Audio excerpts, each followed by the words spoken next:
사실 저는 그거를 한번 정리해주고 싶긴 해요. 그거를 정리해서 영상을 하나를 만들까? 그러니까 성경에 말하는 단어랑 그것 때문에 우리가 오해하는 거. 예를 들면 거짓말. 거짓말이라는 것도 거짓말하지 말라 그랬는데 하나님이 자꾸 거짓말하시니까, 그렇죠? 아합을 죽여야 되겠는데 얘를 어떻게 죽이지? 내가 하겠나이다, 내가 하겠나이다. 그래서 한 영이 일어나서 내가 선지자들과 아합에게 내가 그들에게 거짓말하는 영이 되어 그를 꿰고 죽이겠나이다.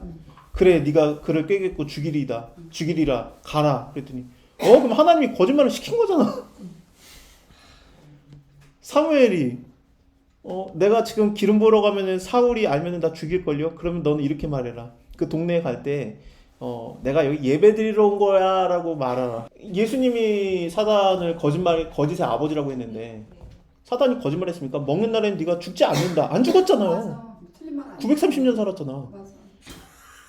맞아. 뭐 거짓말했어요? 사단이 거짓말 안 눈 했어요. 밝아진 것도 맞고요. 맞아요. 그러니까 거짓말을 안 했는데 거짓말을 아버지라고 왜 사단을 예수님이 이렇게 사단은 거짓말의 아버지야 이렇게 말하시는 이유가 뭐냐면 거짓말하지 말라가 하나님 말씀을 못 지키게 하지 말라라예요. 그러니까 그게 거짓말이에요. 그러니까 개념 자체가 달라. 그러니까 뭐 출애굽기에서 산파들이 아니 우리가 갔더니 이미 애 낳았던데요. 거짓말인데 하나님께서 그의 집을 왕성케 하시니라. 이상하잖아. 거짓말을 잘했네. 아니 기생라합도 그렇잖아요. 기생라합 거짓말했더니 하나님이 구원해 주잖아. 근데 왜 거짓말을 하지 말라 그래? 거짓말이라는 게 하나님 말씀 못 지키게 하지 말라요. 그러니까 웬만한 우리가 생각하는 그 거짓말이랑 개념이 다른 거죠. 나는 몰랐지. 그래서 거짓말하면 예전에 오락실 갔다 와가지고 이제 어머니가 너 오락실 갔다 왔지? 아니요. 너 교회에서 거짓말하면 안 돼. 잘못했어요. 아 거짓말 할 걸. 그런 거지. 이게 거짓말을 우리가 단어를 완전 잘못 알고 있는 거지. 사랑도 그래요. 사랑을 막 나는 사랑의 은사가 있어. 저 형제님을 보면 사랑이 은사가 막 넘쳐 흘러요. 막 그러면서 난 하나님한테 사랑의 은사를 받았나 봐. 그래서 내가 당신을 사랑하는 건 하나님께 받은 마음이니까 뭐 당신 받아들여야 돼. 그런데 아니 그 마음은 예수 안 믿어도 나와요. 그러면 성경에서 사랑의 은사가 도대체 뭔데? 고린도전서 13장에서 예언, 방언, 치유, 통변 모든 것보다 뛰어난 은사를 내가 제일 큰 걸 보이리라 하면서 사랑 천사의 말을 할 자로 사랑이 없으면 울리는 사랑이 제일 큰 은사인데 왜 아무나 다 있나? 사랑의 은사는 그게 아닌 거예요. 사랑의 은사는 성경적인 표현으로 하면은 그 사람을 위해서 내가 순교당하는 걸 사랑이라고 해요. 네가 나를 사랑하느냐 내 양을 치라. 네가 나를 사랑하느냐 내 양을 먹이라. 네가 나를 사랑하느냐 내 양을 치라. 네가 젊어서는 네가 원하는 단을 다니길 거냐. 네가 늙어서는 네가 두 팔을 벌리고 죽을 것이다. 사랑은 죽음이에요. 그래서 친구를 위해서 죽는 것보다 더 큰 사랑은 없나니 사랑은 죽음이에요. 내가 너희를 사랑하였다. 하나님이 너희를 사랑하사 하나님이 우리 위해서 죽는 걸 얘기하는 겁니다. 그게 아가페예요. 신적인 사랑. 그러니까 네가 나를 사랑하느냐 너희가 서로 사랑하라가 아가페예요. 전부 다. 우리가 그 사랑은 없지. 신의 사랑이니까. 은사여 받는 거예요. 방언처럼 받아야 있는 거지 절대로 저절로 생기는 감정이 아닙니다. 그 제일 큰 은사지 당연히. 내가 저 사람을 위해서 기꺼이 죽어? 하나님의 뜻을 인해서 예수님처럼 그걸 내가 할 수 있다고? 그러면 은사입니다. 사랑의 은사. 베드로도 처음엔 없었어. 그래서 네가 젊어서는 네가 원하는 대로 다니겠거냐. 나중에는 네가 할 수 있다. 사랑의 은사는 너희가 서로 사랑하라. 내가 너에게 한 계명을 주노니 너희가 서로 사랑하라. 나 저 형제를 사랑합니다. 자매를 사랑합니다. 그래서 사랑합니다. 그게 아닌 거예요. 그런 사랑 우리가 생각하는 사랑 뭐 눈 맞는 거 그럴 리가 없잖아요. 그게 하나님이 주시는 은사일 리가 없잖아요. 아니에요. 은사는 이렇게 하나님이 주시는 사랑의 은사는 그게 진짜 큰 은사예요. 사랑도 정말 구원이라는 단어도 우리가 오해를 하는데 구원을 이게 성경에서는 두 가지를 다 구원이라고 얘기를 하거든요. 그러니까 영적인 구원도 구원이고 그 다음에 상황에서의 구원도 구원이라는 단어를 사용해요. 그래서 하나님 내가 지금 상황이 너무 힘들어요. 나를 도와주세요. 그러면은 하나님이 거기서 구원해줘요. 그러니까 그걸 통해서 뭘 우리가 알게 되냐면은 이 상황에서 나를 구원하신 하나님이 나를 영원한 구렁텅이에서 나를 구원하시겠구나라는 걸 믿게 하는 게 구원이라는 단어가 동일하게 사용이 돼요. 그래가지고 그래서 주 예수를 믿으라 그러면 너와 너희 집이 구원을 얻으리라가 아니 그게 말이 안 되잖아요. 사도행전에서 갑자기 감옥에 있다가 열려가지고 이제 자결을 하려고 하니까 나가면은 죽어야 돼요. 왜냐면 지키는 자는 누가 도망가면 그거에 대해서 생명으로 갚게 돼 있습니다. 근데 여러 명이 도망갔다라고 생각을 하고 죽으려고 하니까 바울과 신라가 우리 다 여기 있다 멈춰라 그러잖아요. 그게 그 말이 뭐냐면은 옥문이 열렸는데 거기에 있는 죄수들이 아무도 안 도망간 거야. 왜냐면은 이거는 하나님이 한 거라는 걸 느낀 거죠. 아무도 안 도망가. 아무도. 그래서 우리가 다 여기 있다 그러니까 이게 와가지고 무릎을 꿇고 선생이여 내가 어떻게 해야 구원을 얻으니까 갑자기 그 사람이 예수가 누군지도 모르는 사람이 갑자기 와가지고 구원 얘기를 왜 합니까? 상황에서 이게 옥문이 다 열렸는데 이거 어떻게 해결해요? 당신 보니까 당신 말대로 아무도 안 나간 것 같은데 당신이 보스인 것 같은데 이거 어떻게 해결해요? 그걸 물어본 거지. 그랬더니 주 예수를 믿으라 그러면 너와 너희 집이 구원을 얻으리라. 일단 우리 집으로 오세요가 된 거죠. 그래서 가서 얘기를 해서 거기서 하나님 말씀을 듣고 실질적인 영적인 구원을 받아요. 그 다음에 다음날 어떤 일이 일어납니까? 상관이 얘기를 하잖아요. 상관이 아전 보내가지고 얘기를 하죠. 상관이 밑에 사람 보내가지고 어제 우리가 잡아가지고 때린 애들 있잖아. 놔줘라 그러니까 바울이 그 집에 있다가 다시 돌아와서 감옥 안에 들어와 있어요. 그래가지고 이제 와서 이제 너네 나가도 된대 그랬더니 뭘 나가? 너 나 어제 아무런 재판도 없이 나 때렸잖아. 이제 나가라고? 나 로마인이야. 직접 와서 얘기하라 그래. 그러니까 아전이 가가지고 걔네 로마인이래요. 그러니까 오잖아요 상관이. 그 다음에 제발 좀 나가주세요. 죄송합니다. 나가주세요. 나가주세요. 제발 좀. 잘못했어요. 야 로마 식민 상태인데 내가 로마인을 때린 거야? 우리 일본 식민 상태인데 일본 사람 팽고랑 똑같잖아. 제발 나가주세요. 그러니까 이 사람이 그러면은 이걸로 끝나지만 상황이 어떻게 되겠습니까? 뻔하지. 야 어떻게 된 거였냐? 어제 제가 그분들 저희 집에 오시게 해가지고 모셨어요. 먹이고 씻기고 닦이고 상처도 치유해주고 그랬어요. 그래서 그분들 좀 마음 풀게 해드렸어요. 야 진짜 고맙다. 진짜 고맙다. 너 이제 무슨 일이 일어나든 내가 너 다 책임져 줄게. 근데 그때 옥문 열렸을 때 제가 그 사람들 우리 집에 모시고 가가지고 그때는 안 도망갔는데 몇 명 죄수가 상관하지 마. 내가 다 책임져 줄게. 그러면서 이제 상황이 구원을 받아요. 그게 주 예수를 믿으라 그래야면 너와 너희 집이 구원을 얻으리라입니다. 아니 당연히 그 집이 구원을 얻어야지. 왜냐면은 그 아버지가 죽으면은 그 가족은 다 박살나니까 그 집이 전체가 구원을 받아야지. 그거를 갖다 근데 우리는 구원이라는 단어를 영적 구원만 생각하니까 내가 믿으면 집이 다 구원을 받는데 그런 거지. 아닙니다. 어떻게 하나님이 말한 게 아닌데 구원을. 그거는 솔직히 파라오가 아닌 거 알아요. 모세가 우리가 가서 예배 드리고 오겠습니다. 게으르다. 더 열심히 일해라. 힘들게 하고. 이제 계속 힘들어지니까 알았어. 미안해. 가서 예배 드려. 그래서 멀리 갈 거 있냐? 여기서 예배 드려. 아니 우리는 3일 가서 예배 드려야 됩니다. 또 계속 재앙이 일어나니까 알았어. 그러면 3일 가서 예배 드려. 근데 야 다 갈 거 있냐? 대표로 한 명만 갔다 예배 드리고 와. 안 돼, 우리 다 가야 돼. 그랬더니 또 마음 강박해져서 재앙이 일어나고. 파라오도 알아, 파라오도. 그거 아니라는 거. 근데 우리가 어떻습니까? 나만 가서 열심히 예배 드리고 올 테니까 내 아들아, 내 딸아, 너는 초능을 아껴 쓰라. 공부하라. 물론 그것도 맞는데 아니라니까. 구원은 아니에요. 구원은 각자예요. 스가랴서 12장에서 구원은 각자라는 얘기가 나옵니다. 스가랴서 12장에서 내가 다윗의 집과 예루살렘 거민에게 은총과 강구하는 심령을 부어주리니 성령이 부어지면은 그들이 그 찌른 자를 본다. 그러니까 예수님이 창에 찔렸을 때 이 구절이 인용이 됩니다. 그래서 그 구절을 그를 위해서 애통하기를 독자를 위해서 애통하듯 하며 그를 위해서 통곡하기를 장자를 위해서 통곡하듯 하리로다.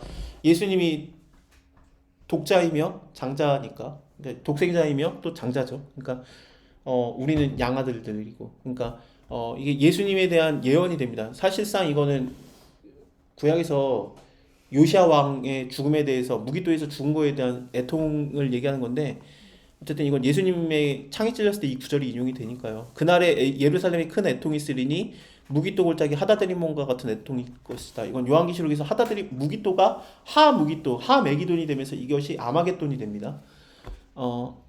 온 땅 각 족속이 애통하는데 다윗이 따로 애통하고 그의 아내도 따로 하면 다 각자 예수님 따로 만나는 거예요. 다윗이 믿으니까 그 안에 저절로 구원받냐? 아닙니다. 다윗이 따로 기도하고 따로 예수님 만나서 애통하는 거고 아내들이 따로 하고 나단 족속이 따로 하면 나단은 나단 선지자가 아니라 다윗의 아들 중에 이름이 좀 안 알려진 아들이 나단이라는 자가 있습니다. 그러니까 아버지가 다윗이니까 아들이 저절로 구원받냐? 아닙니다. 그 집이 구원 얻으리라? 아닙니다. 따로 해야 돼 다. 나단도 따로 하고 레위가 따로 하고 시므이도 따로 하고 레위 족속 중에 시므이 지파가 있죠. 그리고 다 따로 해요. 다 따로. 그래서 남은 족속도 다 따로 하리라 라는 것이 표현이 됩니다. 그래서 이것이 요한계시록 1장이 되면 어떻게 됩니까? 1장이 되면은 볼지어다 구름 타고 오시리라 각 눈이 보겠고 그를 찌른 자도 볼 터예요. 우리죠. 성령을 받은 우리가 예수님을 찌른 걸 보게 될 것이다라는 겁니다. 병사를 뛰어넘어서 내가 예수님을 확인사사라는 걸 볼 것이다. 그를 인해서 온 족속이 애곡하리라 그리하리라 아멘. 우리가 애통하리라. 애통이 하다드리몬과 같을 것이다. 이게 그대로 인용돼요. 우리한테 하는 얘기예요.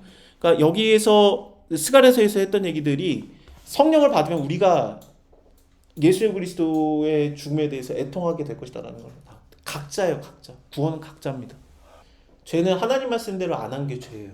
내가 살인을 해도 하나님 말씀대로 했으면 죄는 아닙니다. 삼손이 죄를 졌다라고 볼 수 없잖아요. 블레셋 사람 죽였다. 오히려 사울은 아각 왕을 살렸는데 그게 죄였어요. 그러니까 하나님의 뜻대로 하는 게 선이고 하나님의 뜻대로 하지 않는 게 죄예요. 그러니까 뭐 우리가 다 죄인이다 그게 뭐냐면 하나님 뜻대로 안 산다는 거지. 야 내가 무슨 죄인이야. 내가 법 없이도 살아. 법 없이 살 수 있는데 하나님 뜻대로 안 사는 거야. 하나님 뜻대로 사는 게 제일 중요해요. 범법자랑 죄인은 다른 단어입니다. 이게 하나님께서는 사람의 목숨이 죽는 것을 기뻐하지 않으십니다. 그래서 우리가 살기를 굉장히 기뻐하시고 심지어 그 사람이 죄인이라고 할지라도 자기 생명을 연장하고자 하는 것을 하나님이 기뻐하세요. 그래서 예수님께서 그러니까 수많은 사람들을 고쳐주고 다녔던 거고 아버지의 마음과 맞는 거예요. 그게 하나님 아버지의 마음과. 그러니까 우리가 아픈 사람한테 하나님의 뜻이 있어서 안 낫는 거야 그렇게 말할 수 없어요. 하나님께서는 그 사람이 낫기를 원하신다라는 생각을 가져야 돼요. 물론 하나님의 뜻이 있어서 안 나을 수도 있겠고 나을 수도 있지만 우리 관점에서는 일단은 막말을 하면 안 돼요. 그러니까 야 네가 나았으면은 그 힘으로 갖다가 네가 죄짓지 그런 생각하면 안 돼요. 그러면은 예수님께서 베데스다 연못에서 38년 된 병자를 안 고쳤지. 왜냐면 고친 다음에 예수님이 고소당하니까 안식일날 일 시켰다라고 일했다고 고소당하면서 예수님이 그때부터 핍박을 받으시니라. 그러니까 그 예수님이 그걸 다 아셨는데 고쳐줬어요. 그냥 그 사람을. 그 사람이 믿음이 좋은 것도 아니고 그 사람 고쳐줘가지고 오히려 예수님이 몰려버렸는데 안 좋은 상황이 일어났는데 그래도 고쳐주는 게 예수님이에요. 그냥 병이 오랜 줄을 아시고 그냥 불쌍히 여기신 거죠. 그러니까 제 생각에는 하나님 내가 이만큼 했으니까 낫게 해주세요. 그 생각은 아니고 진짜 하나밖에 없어. 누가복음의 18장의 말씀이 맞아. 진짜 죄인의 기도. 주여 나를 불쌍히 여기소서가 맞아요. 하나님 나를 불쌍히 여기소서 그 말 한마디 하는 게 바리새인은 하늘을 우러서 보면서 주여 내가 저 죄인과 같지 않음을 감사하나이다. 저 세리와 같지 않음을 감사합니다. 나는 1에 2번씩 금식하고 11조를 바치나이다. 잘하네.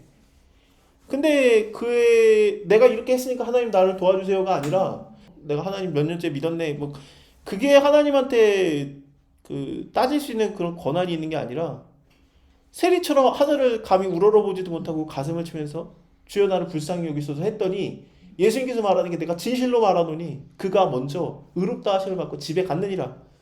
그걸로 말씀이 끝나요. 그 말은 뭡니까? 바리새인이 계속 거기서 기도를 하고 있는지 내려왔는지 하나님이 관심도 없는 거야. 그냥 끝난 거야. 내가 너가 누군지 모르겠다. 도저히 그러니까 진짜 그 기도가 다예요. 그러니까 하나님 불쌍히 여기소서 불쌍히 여기소서. 하나님 이거 안 해주셔도 되는데 해주셔도 하나님의 뜻대로 되면 되고 안 해주셔도 뜻대로 되면 돼요. 근데 안 해주시면 그것 하나님의 뜻이니까 절대 저는 손해를 안 보겠죠. 왜냐면 저는 하나님의 자녀인데 하나님의 뜻대로 되는데 선하신 하나님의 뜻대로 되는데 내가 이게 손해가 나겠나? 이 땅에서의 손해라는 생각을 갖지 말고 손해가 나겠나? 물론 근데 저는 그 시각이 없어요, 하나님. 그래서 저는 진짜 힘들고 주님이 정말 도와주셨으면 좋겠어요. 나를 불쌍히 여기소서가 맞지. 내가 지금까지 한 게 어디 있는데 하나님 뭐 하시는 거예요? 불러 그러면 이제 소용없죠. 그 구속이가 이게 다른데 틀리지도 않은 게 이게 그 하나님과의 그 결합을 얘기해요. 그러니까 쉽게 말하면은 우리가 결국에는 의존자거든요. 그러니까 하나님은 지존자인데 스스로 있는 자인데 우리는 의존해야 되는 자예요. 우리는 그렇게 지음받았어요. 그래서 내가 누군가한테 의존해야 되는데 죄에 의존하지 말고 하나님한테 의존하라고 하는 거예요. 근데 하나님께서 자기에게 의존하라고 하는데 우리는 어떠냐면은 의존하라고 하면은 우리가 붙어있는 능력 있냐? 없어요. 그래서 하나님께서 우리를 결박시켜야 돼요. 그 결박이라는 단어랑 연관이 되면서 시편 2편에서 하늘에 계신 자가 비웃으며 주께서 저를 비우시리로다 저희가 아들과의 그 결박을 끊고자 하는도다 이렇게 나와요. 하나님께서 우리를 결박시켰는데 그걸 끊고자 하는 자가 나옵니다. 그리고 나는 여기에 결박 안 되겠다. 난 죄에 결박당하겠다. 히브리서에서는 그것을 결박이라는 단어라기보다는 죄에 기생한다는 단어를 사용하는데 내가 기생충이 돼가지고 죄의 기생충으로 붙어있지 말고 너는 나한테 붙어있어라. 그래서 예수님께서는 나는 나무고 너희는 가지지 나한테 붙어있으면 그게 열매가 나고 과실을 맺는다라고 얘기를 하시면서 그러니까 일종의 우리는 의존자예요. 우리가 스스로가 자존자가 될 수 없습니다. 그러니까 그게 결박이에요. 그러니까 구속된다라는 거는 그런 의미죠. 하나님께서 우리를 구속시키셨다는 게 구원이라는 단어긴 한데 속이라는 게 이렇게 구속이라는 게 이렇게 감옥에 넣는 그런 단어는 아닙니다. 사실은 구원하고 속죄시켰다라는 뜻이에요. 그러니까 대신 그 해결했다는 뜻인데 구원을 하는 거를 이게 틀리지도 않은 게 이렇게 자기에게로 결박시키셔요. 결박은 필요합니다. 우리가 결박 안 당하면 우리 의지가 벗어나려고 해요. 예를 들면은 이삭이 물론 성경에서는 그렇게 안 나옵니다만 그 프란시스 셰퍼는 두려움과 떨림이라는 책에서 아브라함이 이삭을 데리고 올라갈 때 그 두려움과 떨림에 대해서 쓴 책인데 거기에서 이삭이 하나님께서 하나님의 뜻을 혼자 깨닫고 죽여달라고 막 하고 막 웃고 있고 아브라함 막 무서워하고 그게 두려움과 떨림이라는 책의 내용이에요. 성경에 없는 내용이죠. 물론 그런 얘기 없어요. 그냥 아브라함 바로 죽이려고 했죠. 그냥 이삭은 못 몰랐고 근데 거기서 아브라함이 이삭을 결박해요. 결박이라는 게 뭐냐? 이삭이 진짜로 이거를 하나님의 뜻이라고 알고 받아들이려고 해도 100열 몇 살이 된 할아버지가 자기를 죽이려고 하면은 도망가려고 하지. 그래서 그거를 하지 못하게 하는 결박이라는 게 필요합니다. 저는 이렇게 생각해요. 이건 그냥 제 생각인데 우리의 그 교회에서의 직분은 하나님께서 우리에게 주신 결박입니다. 내가 그 결박이 없으면 벗어나. 저 사람이 믿음이 좋아서 목사님이냐? 맞아요. 근데 하나님 보시기에는 이 사람이 목사 안 하면은 자기 떠날까봐 결박을 하는 거지. 네가 교회에 헌금을 내면서 다니겠냐? 내가 월급을 줘야 네가 교회를 다니겠구나. 그게 결박이에요. 그게 제가 목사님 아들이기 때문에 남들이 야 너 목사님 아들인데 그 말을 들으면서 자란 저는 그래서 죄에 더 넘어가지 않고 결박당해 있어요. 근데 이게 다 벗어난 아무도 모르는 곳에 가면은 제 죄가 마음껏 표현이 된단 말이죠. 그러니까 하나님께서는 이 사람들의 시선이라든지 이런 모든 것들을 다 선하게 결박시키는 걸로 써요. 결박은 필요해요. 그러니까 저는 결박이라는 게 좋게 쓰일 수 있다라고 생각합니다. 그 고난은 하나님이 원하시는 게 아니고 그리고 우리가 얘기하는 하나님께서 우리를 시험한다 고난을 주신다 그거는 사실은 하나님 주신 고난이 아니고 우리 죄에 대한 대가예요. 대부분이 그러니까 죄가 탄로난 거지. 그래가지고 이제 받는 스스로에 대한 죄에 대한 대가를 받는 게 그게 다윗이 밧세바랑 동침해가지고 하나님께서 내가 너를 용서했다. 근데 용서했다라고 했는데 애 죽었지. 그다음에 칼이 떠나지 않지. 자기의 아내 10명이 모든 사람이 보는 앞에서 압살롬 자기 아들한테 겁탈당하지. 그것이 다 이루어져요. 하나님의 말씀하신 것 같이 이루어지더라고요. 그래서 예. 이게 다 이루어지는데 그게 고난이 떠나지 않아요. 죽을 때까지. 그렇죠. 근데 그게 고난이라고 우리가 보면 안 되죠. 왜냐하면 그것은 하나님께서 말씀하신 것처럼 내가 너에게 용서했다. 그러고 나서 일어났던 그가 이 땅에서 지었던 죄에 대한 대가죠. 그거는 받아야지. 죄에 대한 대가는 받아야 돼요. 그게 안 일어나면 미량이랑 영화가 똑같지. 내가 사람 죽였는데 내가 하나님 여기서 감옥에서 만났어. 하나님께서 나 용서했어. 그럼 날 나가게 해야 돼요. 그 말이 안 되잖아. 죄에 대한 대가는 치러야지. 그러니까 그게 고난이 아니에요. 우리가 이 땅에서 받는 대부분의 힘든 것들은 내 잘못이야, 내 잘못. 내 잘못에 대한 대가예요. 근데 하나님께서 우리에게 주시는 그것은 고난을 주신다고 하는 것은 예수의 이름을 인해서 받는 고난이에요. 그거는 내 죄에 대한 대가가 아니라 하나님 말씀에 순종하다 보니까 받게 되는 고난이에요. 예수님이 죽은 것처럼, 죄가 없는데 죽은 것처럼. 그런 거는 우리가 받는 사람이 거의 없어요. 솔직히 고난까지 가기도 못하고 내 죄 해결하느라고 정신없어. 내 죄에 대한 대가 해결하느라고 막 바빠요. 우리가. 그걸 하나님께서 나한테 시험을 줬네, 상처 줬네, 막 그럴 수 없어요. 고난을 주시네. 내 책임이 내 책임. 근데 하나님을 잘 믿기 때문에 고난을 받는다. 그건 뭐냐면은 마가의 집에 있었던 예루살렘 교회가 예수님을 믿기 때문에 출교당해서 경제활동을 못하는 게 고난이에요. 예수님을 믿기 때문에 십자가 지는 게 고난이고, 예수님을 믿기 때문에 돌에 맞는 것과 칼에 켜 죽는 것과 유리당하는 것과 압제당하는 것과 세상이 감당치 못할 자라, 그게 고난이지. 내가 한 게 뭐가 그렇게 대단한 게 있다고 고난이겠습니까? 내가 예수님 하나님의 말씀을 지키느라고 목숨 걸어본 적 있나? 없어요. 내가 하나님을 믿기 때문에 고난을 당했어. 그 말을 할 수 있나 내가? 없어요.